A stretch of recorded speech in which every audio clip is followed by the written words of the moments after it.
లక్ష్మి అనే అమ్మాయి ఒక చిన్న పట్టణంలో ఉండేది. ఆమెకు డాన్స్ అంటే చాలా ఇష్టం. కానీ ఆమె కుటుంబం బీదది. డాన్స్ క్లాస్ ఫీజులు చెల్లించలేకపోయారు. అయినా లక్ష్మి తన కలను వదిలిపెట్టలేదు. యూట్యూబ్ వీడియోలు చూసి అద్దం ముందు స్వయంగా ప్రాక్టీస్ చేయడం ప్రారంభించింది. రోజుకొక స్టెప్ నేర్చుకుంటూ పాఠశాల కార్యక్రమంలో డాన్స్ చేసి అందరూ అభినందనలు అందుకుంది.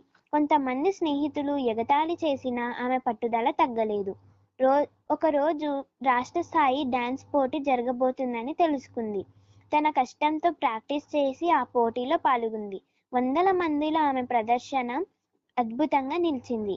మొదటి బహుమతి గెలుచుకొని దేశ స్థానంలో పేరు తెచ్చుకుంది. తర్వాత లక్ష్మి నృత్యకారునిగా ఎదిగి చిన్నారులకు ఉచిత డాన్స్ నేర్పే అకాడమీ స్థాపించింది.